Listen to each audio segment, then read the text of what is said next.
렘넌트 전도학입니다. Ito po ang ating Remnant Study of Evangelism lecture. 렘넌트들이 응답의 기준이 뭡니까? Para sa mga remnants, ano nga ba yung pinaka-standard o pamatay ng sagot? 이걸 잘 알아야 되겠죠. Dapat na mainam nilang malaman ito. 아니, 응답받는다는데 뭐가 응답입니까? Pag sinabi nating sagot, ano nga ba ang kasagutan? 이제 이걸 오늘 답을 얻고 가야 되겠습니다. Dapat magkaroon tayo ng sagot dito bago tayo umuwi. 주로 렘넌트들의 그 작은 고민들이 뭐죠? Ano ba yung karaniwang maliit na alalahanin ng mga remnants? 자, 우리 부모님들하고 잘 대화가 잘 안 된다. Hindi maganda yung magkomunikasyon nila sa kanilang magulang 또 선생님들하고 대화가 잘 안 된다. o wala rin silang mainam na komunikasyon sa kanilang mga 이런 teachers. 것들이 큰 고민 아니지만 좀 작은 고민이죠. Hindi naman ito matatawag na malaki kundi maliit lang na kanilang alalahanin. 그래서 또 반대로 부모들도요. 렘대에서 잘 우리 아이하고 좀 대화가 잘 안 된다 이렇게 생각하는 사람들 많이 있는 것 같아요. Sa kabaligtaran, marami ring mga magulang ang nag-iisip na hindi na maunawaan o mali pag-unawa sa kanila ng kanilang mga anak. 그거 좀 생각하고 넘어가야 되거든요. Dapat malagpasan natin yung kaisipan na 그냥 to. 넘어가면은요. 응답에 대한 기준을 못 찾아요. Dahil kung hindi natin mahanap o makikita yung pamantayan ng kasagutan. 우리 성공한 렘들 꼭 기억해야 됩니다. 부모님하고 대화가 잘 안 되는 그게 정상입니다. At yung mga matagumpay na remnants, dapat lang nilang isipin na normal lang na 그렇죠. hindi maayos yung komunikasyon nila sa kanilang mga 여러분 magulang. 미래를 살아가는 여러분이 늙은 사람하고 대화되면 어떡할 겁니까? At anong gagawin mo kung yung katabi mo mismo ay hindi mo makausap? 여러분은 2030, 2080의 주역이에요. Kayo ay mga pangunahing tauhan.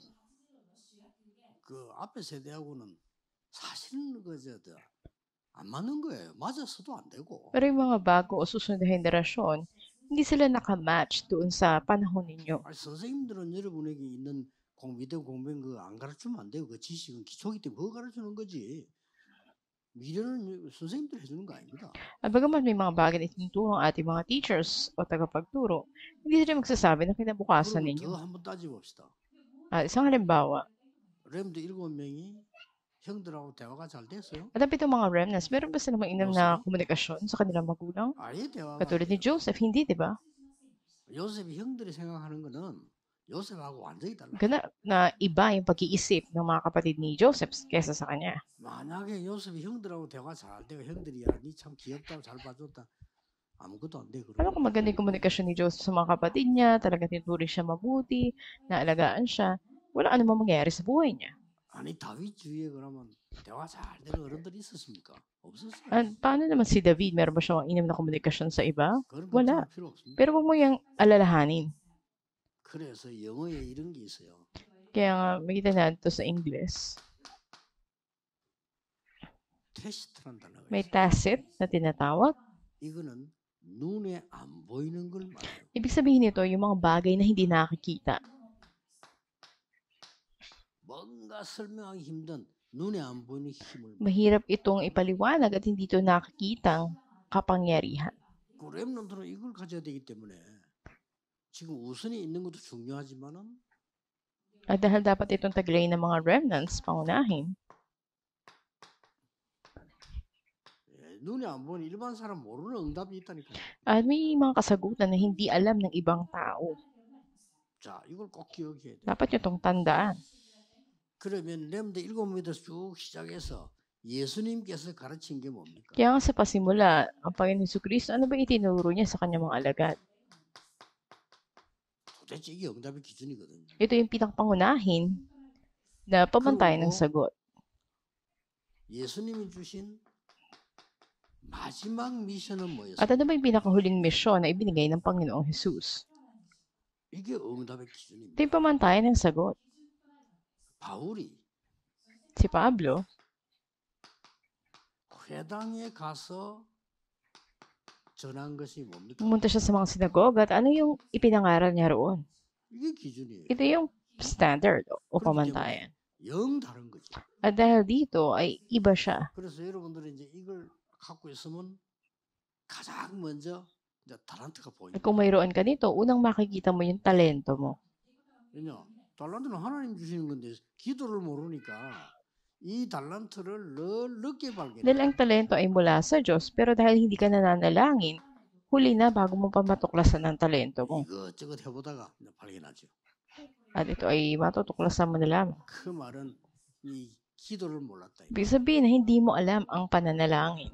이거 알면 쉽게 발견할 건데. Pero kung alam mo to, madali mo lang matutuklasan ito. 달란트는 하나님 주잖아요. Dahil ito'y talentong mula sa Diyos. 그래서 하나님이 주신다고 해서 천재가 천자의 하늘 천자에게 At dahil ito ay ibibigay mismo ng Diyos sa iyo mula sa itaas. 위에서 하나님 주신 거라. Mula sa itaas, ibibigay ito ng Diyos sa iyo. 그러니까 이제 대부분 사람 기도를 모르니까 더듬어 가지고 좀 찾아내고 누가 뭐 이렇게 말해주면 찾아내고 뭐 이런 식이 돼요. Karamihan ng mga tao hindi alam ang pananalangin, may magsabi sa kanila, tsaka lang nila ito hahanapin. 예수님이 처음부터 Wala sa pasimula, sinabi na ng Panginoong Jesus. 기도 어떻게 해야 됩니까? 물었어요. At nagtanong ang mga disipulo sa kanya, paano kami dapat manalangin? 예수님이 At ang Panginoong Jesus, 하나님의 나라 임하옵시며라고 기도해라. ipanalangin ninyo na dakilain ng Diyos Ama na nasa langit. 전도로 갔을 때도 하나님의 나라 가까웠다라고 얘기해라. Sa inyong pangaral na ebanghelyo, sabihin nyo na nalalapit na ang paghahari ng Diyos. 이것저것 기도하지 말고 그의 나라와 의를 먼저 구해라. Huwag niyo ipanalangin yung mga ganitong bagay, kundi hanapin niyo muna ang kaharian at katuwiran ng Diyos. 그리하면 모든 것 다해 주시리라. At lahat ng bagay, pawang idaragdag niya sa inyo. 예수님이 직접 말. At direktang sinabi ng Panginoong Jesus. 하나님 나라의 일을 40일 동안 Sa loob ng 40 araw, pinangaral niya ang tungkol sa kaharian ng Diyos. 그 앞에 마태복음 12장 28절 30절에도 성령 임하고 사단 결박되면 하나님 나라 임하였느니라. At makikita natin dito sa aklat ng Mateo 2:28-30 na darating ang kaharian ng Panginoon. 이 상태로 공부가 되어야 돼요. At sa kalagayan na ito ay dapat na magawa niyo yung pag-aaral ninyo at magiging talagang iba kayo. 이 상태로 산업이 돼요. Sa kalagayan na ito, dapat niyo gawin yung mga businesses ninyo. 완전히 다릅니다. At ganun magiging iba kayo. 이거는 아무 가치 없이 보이기 때문에 누가 훔쳐가지도 않아요. Tila kung tignan mo to parang wala lang, pero walang sino mo makakakuha nito sa'yo. 아무 재미가 없잖아요. Parang hindi naman to nakakatuwa. 그러니까 이 사기꾼들은 아예 쳐다보지도 않아요. Kaya ang hindi to hinahanap ng mga 근데 이게 mandarayang 답니다. tao, pero ang sagot ay nasa loob nito. 그래서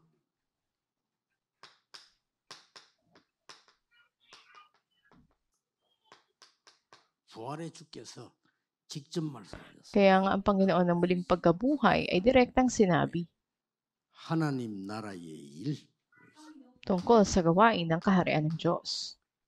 그 보호자에 나는 일 그걸 설명했어요. At sinabi niya na ito yung gawain ng trono ng Diyos. 진짜 오직 성령 임하면 능력 받게 됩니다. At pagbabasa niyo ba ng Espiritu, tatanggap kayo ng kapangyarihan.